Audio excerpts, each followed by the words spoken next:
Okay, let's start with something to think about. Just consider maybe those moments in your life, the ones where you felt this nudge, a Mm, kind of pull to step beyond what felt easy or just familiar. mm. What was it that kept you there in that familiar spot?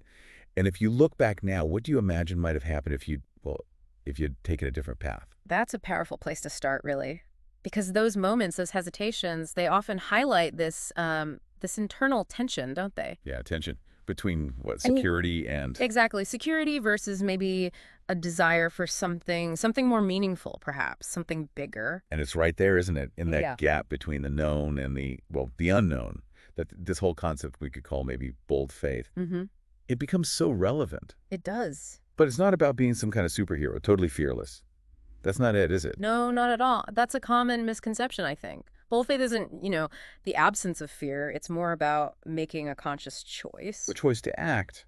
Yes, to act faithfully, obediently, even when fear is right there alongside you. It's choosing to trust, even when doubt is whispering.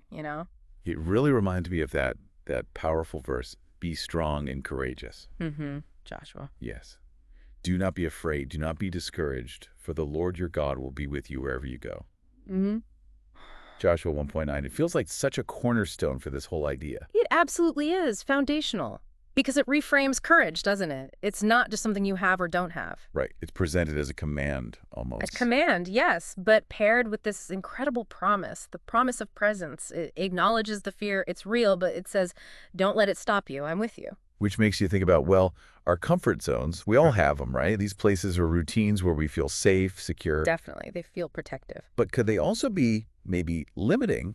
Could staying in that zone actually hold us back from, I don't know, the growth or the purpose we're meant for? That's the paradox, isn't it? Comfort zones can become these invisible walls. They offer security, sure, but if we stay there too long, we might miss the very opportunities that lie just outside. The opportunities for growth. For growth, for impact, for discovering what we're capable of with that divine help. We get used to the predictable, and we might miss the profound things happening in the unfamiliar. It often feels like that nudge we were talking about, that inner pull. Mm-hmm. It leads you right to the very edge of that comfort zone. Precisely. And that's where the tricky thought comes in, doesn't it? The idea that, okay, I need to feel brave first. I need to get rid of this fear before I can possibly take a step. Oh, that's such a critical point, that belief.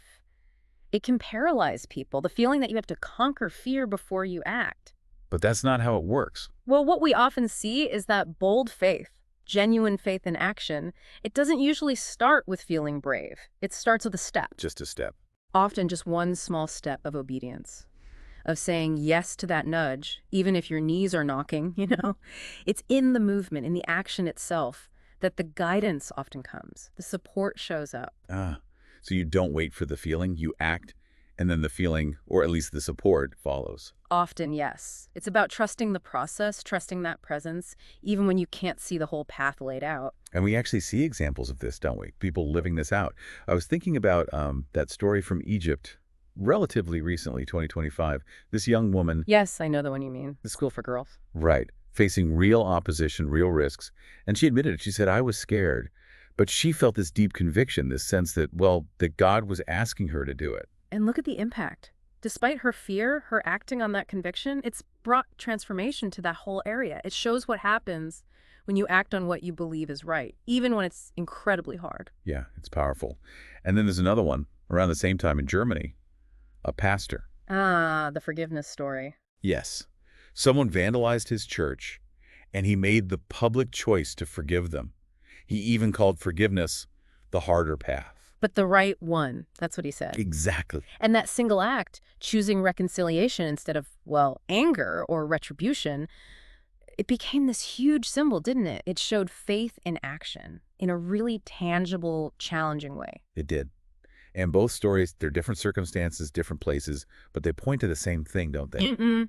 That fundamental choice. Courage over comfort. Responding to that call, that nudge, even with the fear. Absolutely. And they remind us that this isn't just about historical figures or extraordinary people.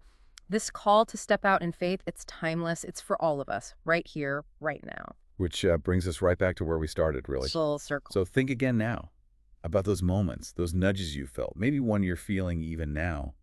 what held you back then, or what might be holding you back now. And more importantly, Yes. What is one step, maybe just one small step of bold faith that you feel prompted towards today?